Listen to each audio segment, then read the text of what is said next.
गुणा करेंगे इसकी तो y बराबर इसके अंदर गुणा करेंगे तो a e की घात 2x प्लस अब इसके अंदर गुणा करेंगे तो bx इंटू e की घात 2x। अब करिएगा x के सापेक्ष अवकलन करने पर, जब x के सापेक्ष अवकलन करेंगे तो y का हो गया y डैश और इसका करेंगे a e की घात 2x 2x का दोबारा करेंगे तो इंटू 2। अब देखिए इसमें दो पद हैं, पहला दूसरा, तो पहला फंक्शन जो का तो दूसरे का अवकलन e की घात x का e की घात x और 2x का जो दोबारा करेंगे तो इंटू 2 प्लस दूसरा फंक्शन जो का तो पहले का अवकलन और x का अवकलन होता है e y dash is equal to 2a e की घात 2x, जब अंदर गुणा करेंगे तो ये हो गया 2bx e की घात 2x प्लस जब अंदर गुणा करो b e की घात 2x। अब देखिए इसमें करना क्या है हमें, अगर हम यहाँ कितना है देखो 2a e की घात 2x और 2bx e की घात x, अगर हम इसमें समीकरण इसे समीकरण अगर हम 1 दे दें और 1 देने के बाद में इसमें 2 की गुणा करके और घटा दें तो वैल्यू निकल आएगी। तो समीकरण 1 में 2 की गुणा करके इसे दे दो समीकरण 2 घटाने पर। अब देखिए साहब घटाओ, ये y डैश है और 2 की गुणा इसमें करेंगे तो 2y, समीकरण 2 से समीकरण 1 घटा रहे हैं तो अब इसमें से इसे घटाएं, पहले इसे लिख लो 2a e की घात 2x 2bx e की घात 2x b e की घात 2x, ये समीकरण 2 हो गया। इसमें से इसे घटाना है तो माइनस 2a e की घात 2x और माइनस 2bx e की घात 2x। तो देखो इससे तो ये कट गया और इससे ये कट गया, y dash minus 2y is equal to क्या बचा यहाँ b e की घात 2x। अभी यहाँ पे b का मान आ रहा है, अभी हमें b और हटाना है और एक बार और अवकलन करना है क्योंकि 2 बार अवकलन करना है। तो यहाँ इसे दे दीजिए समीकरण 3।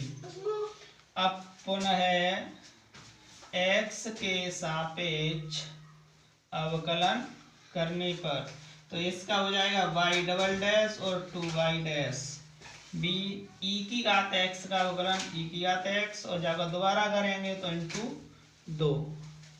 अब देखिएगा y double dash minus 2y dash और ये देखो b e की घात 2x का मान यही तो है समीकरण 3 में, और यहाँ पर अगर हम इसकी वैल्यू रख दें तो ये b हट जाएगा, तो समीकरण 3 से इसका मान यहाँ पर रख देंगे इसकी जगह पे तो ये हो जाएगा y डैश माइनस 2y और इंटू 2।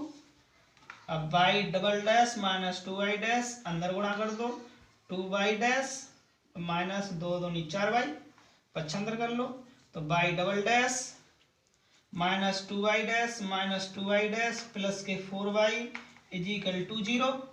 अब ऐसे लिख देंगे y double dash 2y dash और 2y डैश दोनों समान चिन्ह है, समान चिन्ह हमेशा जुड़ जाते हैं तो 2 और 2 4y dash plus 4y is equal to 0।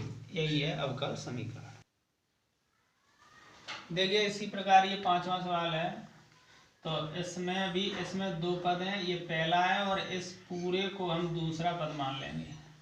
तो यहाँ पर करेंगे x के सापेक्ष अवकलन करने पर तो y का अवकलन हो गया y डैश। अब इसमें पहला फंक्शन जो का तो दूसरे का अवकलन, इसका जब अवकलन करेंगे तो cos x का अवकलन हो गया minus sine x plus b और साइन x का हो गया cos x प्लस दूसरा जो का तो अब इसे ऐसे के ऐसे ही दिखा रहे हैं तो b साइन x इंटू पहले का अवकलन है e की घात x का अवकलन होता है e की घात x।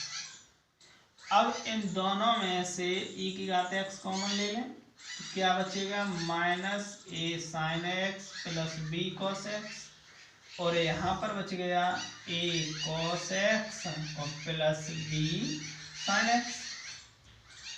अब e की घात x इसमें देखो cos x और ये cos x, अगर इन दोनों में cos x कॉमन ले लें तो क्या बचेगा a प्लस बी। अरे cos x कॉमन ले लिया, b यहाँ बच गया, a यहाँ बच गया, प्लस में दोनों क्रम से लिख दिया a प्लस बी।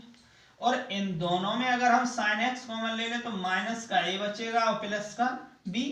तो इसके लिए अगर हम माइनस का sin x कॉमन ले लें तो इसके चिन्ह बदल जाएंगे, ये माइनस वाला a प्लस का a हो गया और ये b माइनस का हो गया। अब हमें क्या करना है, दो बार अवकलन करना है, एक बार कर चुके हैं। अब पुनः इसे दे दीजिए समीकरण एक। पुनः x के सापेक्ष अवकलन करने, जब पुनः अवकलन करेंगे तो ये बाई डबल डैश हो जाएगा। अब इसमें फिर पहला दूसरा लगेगा, तो पहला ये हो गया, दूसरा ऐसे हो मान लो।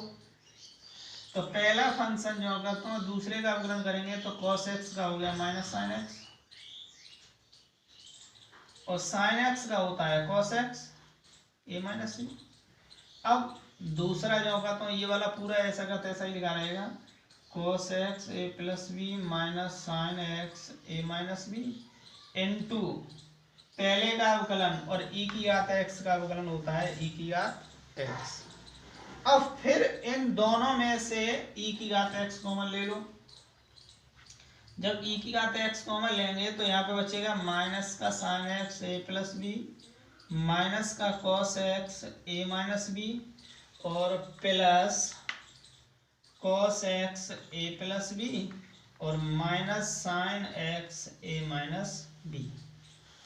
अब देखो e की घात x, इन दोनों में साइन में से साइन कॉमन ले लो और कॉस में से कॉस कॉमन ले लो। अब अगर हम प्लस वाली संख्या पहले लिखते हैं, चलो ऐसे ही लिख लो, माइनस का साइन एक्स इसमें कॉमन ले लिया तो यहाँ पे बचा a प्लस बी और यहाँ पे बच गया a माइनस बी। इन दोनों में cos x कॉमन ले लो और जब cos x कॉमन लेंगे तो ये प्लस वाला cos x कॉमन ले लिया, यहाँ a प्लस बी बचा और इसके चिन्ह बदल जाएंगे, माइनस का a और ये प्लस का b। देखो माइनस बी से ये प्लस बी कट गया और माइनस ए से ये प्लस ए कट गया।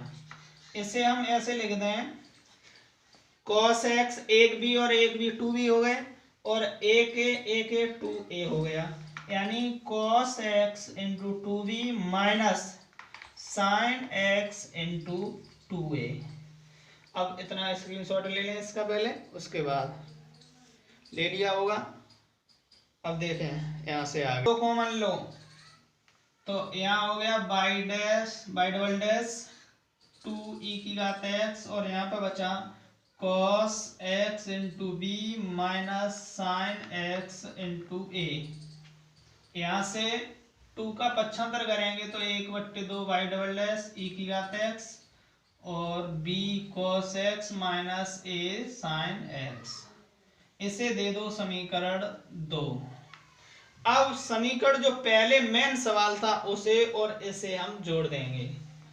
समीकरण a और समीकरण 2 को जोड़ने पर जब समीकरण को जोड़ेंगे तो ये हो जाएगा बाई प्लस ये 1/2 y double dash is equal to e की घात x a cos x plus b sin x, जो मेन सवाल था हमारा वो। और दूसरा समीकरण ये है e की घात x b cos x minus a sin x। अब e की घात x कॉमन ले लो पूरे में से, जब e की घात x कॉमन लेंगे तो ये बचा a cos x plus b sin x plus b cos x minus a sin x। यहाँ से इस दोनों में से cos x कॉमन लेंगे और जब cos x कॉमन लेंगे तो यहाँ बचेगा a प्लस बी और इसमें से हम माइनस साइन x कॉमन लेंगे तो ये प्लस का हो जाएगा a और ये b हो जाएगा माइनस का। और देखो ये वाली वैल्यू किसकी है, समीकरण 1 की है और समीकरण 1 में हमने क्या लिखाया है देखिएगा पीछे, तो by plus 1/2 y double dash बराबर इसकी जगह पर हम समीकरण 1 में जो लिखाया था, अब क्या लिखा था समीकरण 1 में, यहाँ पर क्या था इसकी वैल्यू यहाँ पर कितनी थी बाई डैश अब यहाँ से वैल्यू निकालेंगे, इसकी जगह पे बाई डैश रख दिया, इसे पक्षांतर कर दो, तो 1/2 y double dash minus y dash plus y equal to 0, ये हो गया।